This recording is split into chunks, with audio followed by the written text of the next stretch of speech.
Okay, so today I'll be covering a slightly bigger chunk than usual. I decided to not record separate thoughts for part 2 of Hero of Ages because, uh, well, frankly, because I kind of just, it got away from me and I just kept reading and I read part 3 as well. And I'm glad I did, because I feel like talking about part 2 and part 3 separately would have resulted in a lot of repetition. These are not really distinct segments of the book, I would say. A lot of the stuff that's happening in part 2 simply continues into part 3. Um, this isn't a criticism. I'm not saying that these are boring or uneventful parts of the book. In fact, both of these parts I have more notes for individually than for any part of the previous book.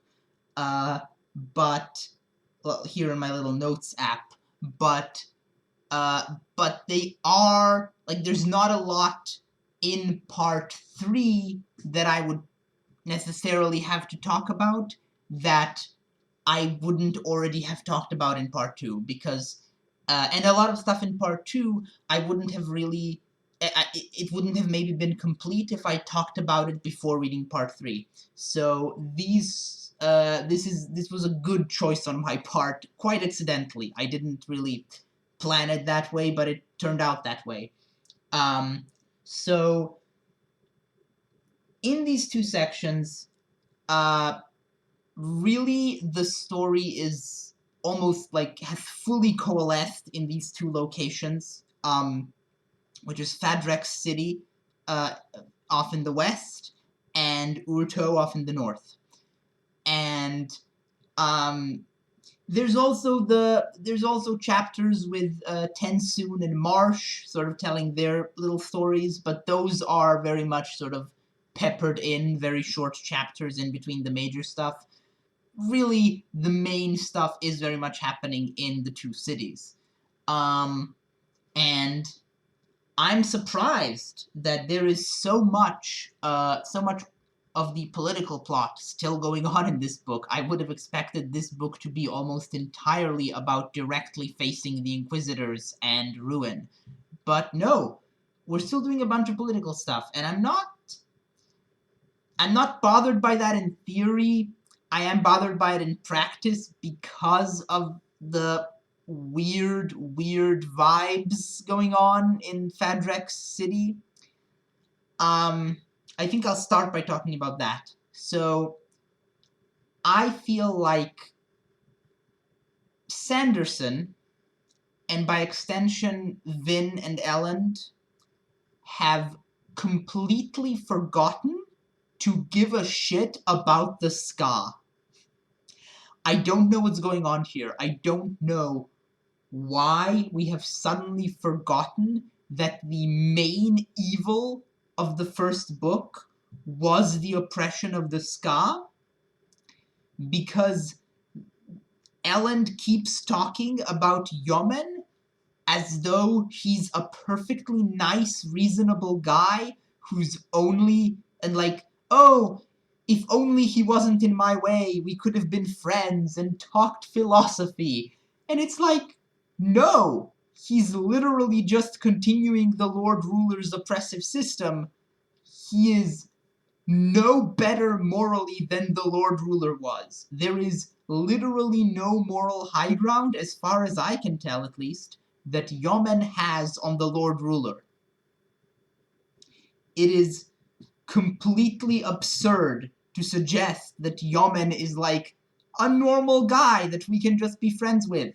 No! He's a tyrant! He needs to go down immediately. The fact that this man has not been assassinated yet is insane. The fact that we keep talking as though Elend conquering Fadrex City would be just as bad as the Lord Ruler. No! No! It would be exactly the same as Vin killing the Lord Ruler, because Yomen is doing everything the Lord Ruler did. It's that simple. He's a tyrant. He is oppressing his people. He has reinstituted the incredibly oppressive system of ska oppression. He needs to go. it's weird that we are acting like it's fine that the Ska are oppressed. And that weird vibe is kind of present in Urto as well. Now, I don't think it's unrealistic that someone like the Citizen would exist. In fact, I believe it's extremely realistic. And I like the Citizen as a concept. I like the fact that the Ska have sort of got their own little tyranny going on there. I don't like that it's being framed as the Ska oppressing the nobility. Like obviously they're not oppressing the actual nobility. All the actual nobles are long gone in Urto. But they're oppressing people with noble blood. I don't necessarily like that. I would have preferred the situation in Urto if they had been oppressing people based on some weird ideological issue. Like, for example, the Citizen has this whole thing about, like, how people shouldn't have luxury and how they should dress a certain way. If he was simply oppressing people based on how they dressed, based on whether they followed his strict rules for life, whether they were appropriately aesthetic, that would be much better, in my opinion, than having him oppress people based on noble blood. The whole noble blood thing is weird. That said, I think noble blood may be relevant for different reasons, because I have a theory. I'm sort of done with the political stuff now. I'm moving on to the magical plot, by the way. I have a theory that noble blood is the reason people get attacked by the mists. Because so far we have two groups who do not get attacked by the mists. Terracemen and the people of Urto both seem to be safe from the mists. And Terracemen, obviously, would not have any noble blood. And the people of Urto have had noble blood genocided out of them by the Citizen. So it sure seems like that's what the mists are going after. Now, noble blood in this case is really allomantic blood, because I'm assuming that there's something in noble blood that even if an individual is not an allomancer, they probably have the latent gene to be an allomancer. Because obviously a non-allomantic noble or person with noble blood can have an allomantic child. So I'm guessing that whatever that the mists are specifically attacking people with the latent or active allomantic gene.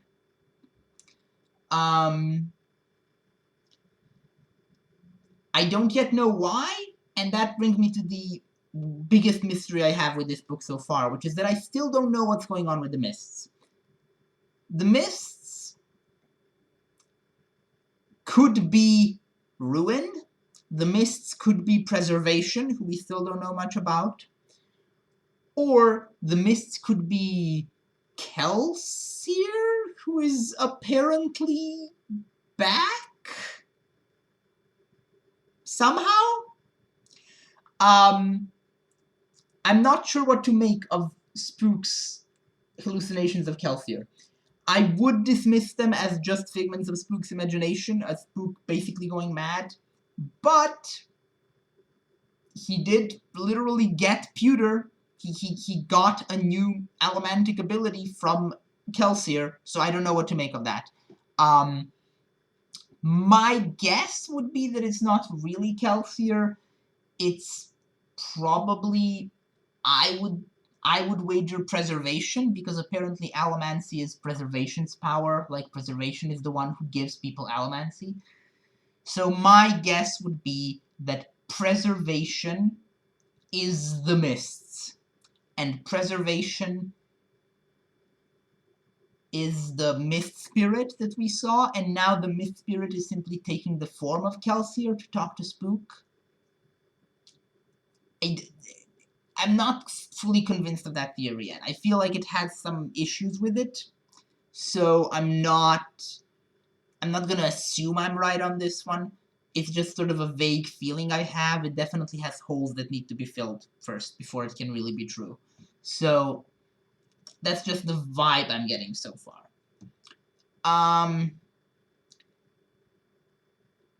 Now,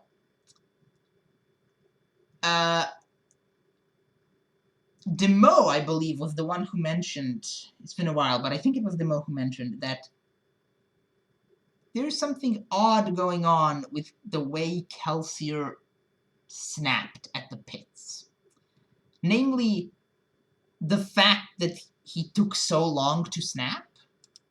Like, it feels like he should have, at some point during his very difficult life as a ska thief, had occasion to snap before then, but he didn't. Which makes it feel like he was maybe given his Mistborn powers at the pits by something, in the same way that Spook was given his pewter powers here by quote-unquote Kelsier.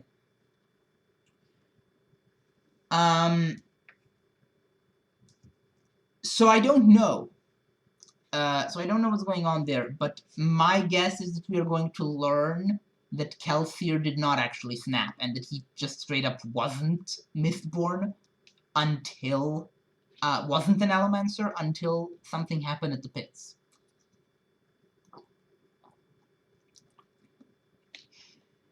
So, what else is going on here? Now, speaking of Kelsier, there's another weird detail here, which is that the writer of the Hero of Ages segments at the beginning of each chapter has now spoken of, I believe the writer said, "I knew Kelsier during the early days of his original plan," was the exact quote, which kind of eliminates my favored candidate for the position of the Hero of Ages, which is Elend.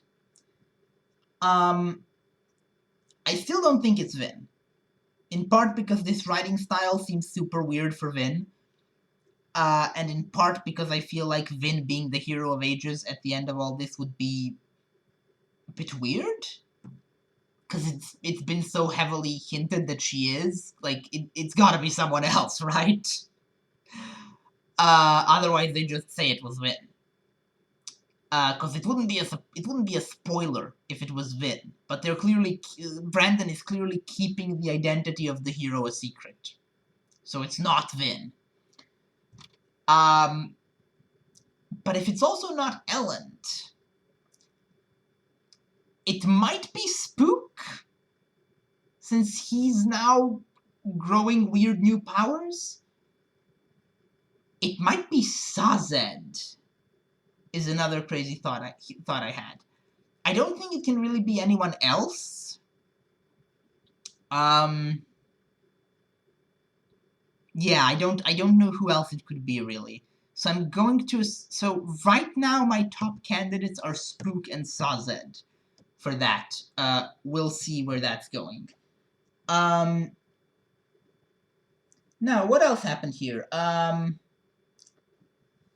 Yeah, we also have some major reveals about the Kandra and the Koloths. We finally, we finally have the full picture of the magic system, I think, because we got the third element, which is hemorrhagy.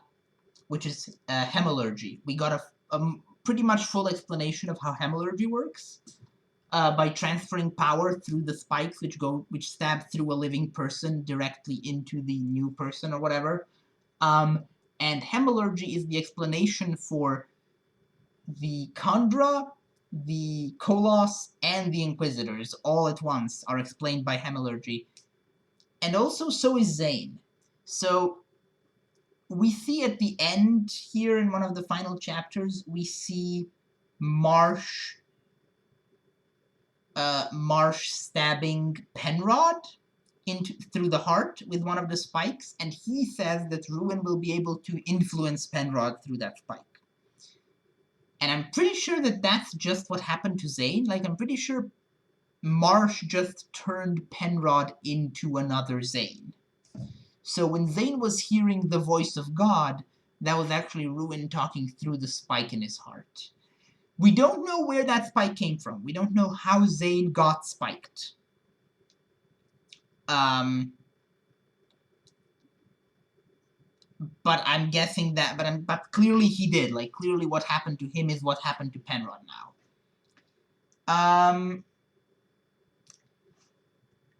As for the Kandra side of the story, I am interested to see what Tensoon does when he gets to Vin. I hope that there's a hint so far that the Kandra might be expected to do something like commit suicide as part of the big final plan of the first contract.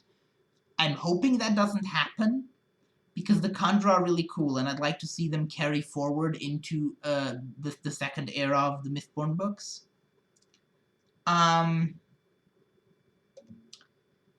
What else is going on here? Yeah, we learned why Human keeps calling himself Human.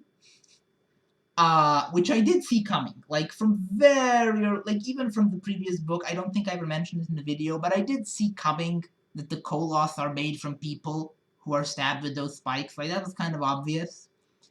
But it was still a horrifying reveal, the way it was revealed. And I like that. I'm constantly impressed by how horrific Sanderson is willing to go with some of the stuff in his books. Like, there is some true horror in this story and some horrific violence in a way that you don't really see outside of, like, much more grim, dark fantasy, which this is not. So I find it interesting that he's willing to go to these really, really dark and violent places. I enjoy it, but he's also really, really committed to having hard magic systems. Like, this is a completely separate issue, but it's something I've noticed, which is that even the things which seem kind of vague, like the nature of the Inquisitors, who are unexplained for like 2.5 books, eventually everything has to fit into the magic system neatly. And I like that. I do like that. I think I obviously think that there's value in soft magic systems, but I think hard magic systems have a lot of strengths as well. And I feel like Brandon Sanderson is using them to the fullest extent, which I appreciate. Now, that's it for sort of the big thoughts I have, but I do have some minor thoughts that occurred to me here. So, let's talk about some minor stuff. First of all, we have one or maybe two wider Cosmere things going on here. One, Hoyd shows up again. Vin doesn't talk to him because she basically gets bad vibes from him. Like, she looks at him and she gets really bad vibes from the guy, and she trusts her instincts and just fucks off. That's interesting. I'm guessing that at the end of this book, we'll probably get an epilogue like the one at the end of Elantris, where we'll get a little bit of Hoyd POV, sort of wrapping up the story and tying it into the Cosmere, sort of, building that Cosmere narrative. And the other sort of Cosmere thing, or at least thing that I assume might be Cosmere, that got mentioned in this section, is Adenalceum. One of the Hero of Ages segments says that there is this name Adenalceum, and that everything that's happening is tied to it. And I'm guessing that's a Cosmere thing, because I don't think this book, with the number of pages it has left, has time to introduce like a new overarching plot thing that's behind everything. I'm pretty sure we're gonna stick with just Ruin being the bad guy. But it wouldn't surprise me if whoever or whatever Adenalceum is, it's like the main big bad of the entire Cosmere, maybe? That's sort of the guess I have from the way it was mentioned here. Now, what else? I don't think the ATM is in Fadrex City. I think that the Trust is the ATM. I think that what the Kandra call the Trust is actually the Lord Ruler's ATM reserve. I I'll be very pleased if that turns out to be true. I'll be very proud of myself for figuring that one out. I don't really have any strong reasons to believe that, other than it's called the Trust, which makes me think that it's something that the Lord Ruler entrusted to the Khandra. And Vin is way too convinced that it's in Fadrex City for that to actually turn out to be the case. Like, there's no way she's right about that. She's so confident about it. What else? Yeah, I just want to say that Elend reading a book while dancing with Vin to sort of call back to when they first met is really cute. I actually like that. That was a... Like, I'm not someone who likes generally sappy romance stuff, but that got me. That was like, aw, that's adorable. I was touched by that. I don't know what to make of the 16% thing, so I'm not going to talk about it until we know more, because I'm just confused by it so far. And at one point during part 2, I believe it was Goradel talks to Sazed about the Ska farmers. And he basically talks about Marxist theory? Like, he talks about alienation of the worker from the fruits of his own labor. Like, he talks about how the Ska are how the Ska, even though they still do the same hard work, it's way different now because they are aware that they're working for something that matters to them. They aren't just working because some guy is making them work and holding their lives and families hostage. So that was interesting. That was done. I mean, that's... I agree, but it's not something I expected to see in this book.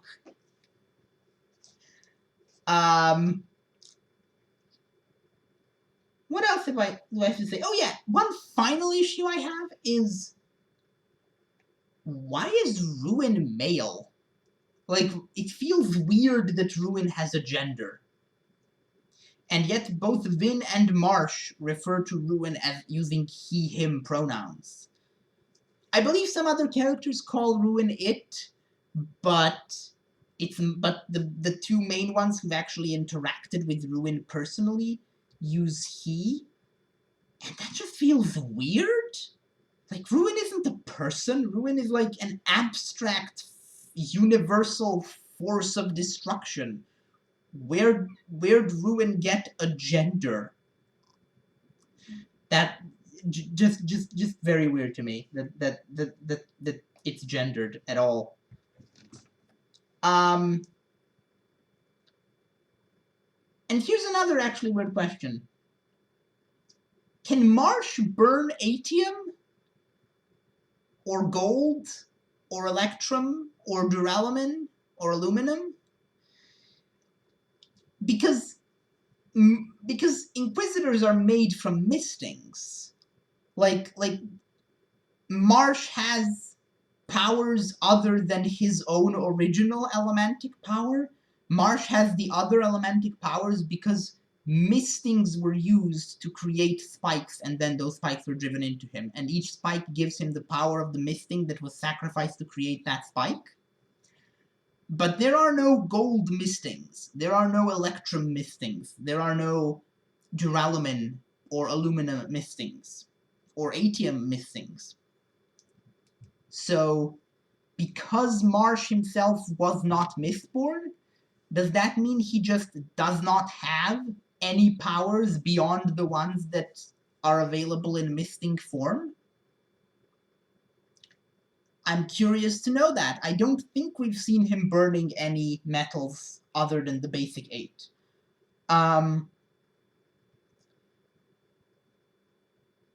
That being said, though, I think I might be wrong about there not being mistings for any metals other than the basic 8, because I'm pretty sure Yomen is an atium misting, actually. Because we don't see him burning anything but atium, even while fighting Kelsier. And there's no reason for him not to, because once he's burning Atium, he's given the game away. Like, if he was Mistborn, he would burn other things to fight Elend. Did I say Kelsier? I meant Elend. So the only reason why he wouldn't burn Pewter, for example, is if he couldn't. So my thought is that Yomen is actually an Atium misting, something that we didn't think was possible. I might be wrong, but that's the feeling I've got so far. Okay, so that's it for my thoughts for this section. It was a bit disorganized because this section doesn't really have like a strong central through line. It's sort of all over the place. But yeah, there's just 2 more parts left, I think, unless I miscounted, and I'll be done with Era 1 of Mistborn. I'm very excited to see how this ends. It doesn't feel like it can. It doesn't feel like it can possibly wrap up in a satisfying way in such a short time. But I trust that it will, because so far Brandon Sanderson has earned that trust. He has shown that he is more than capable of pulling off incredibly satisfying endings, like in the last 100 pages of a book. So I'm looking forward to this one. Okay, see you next time.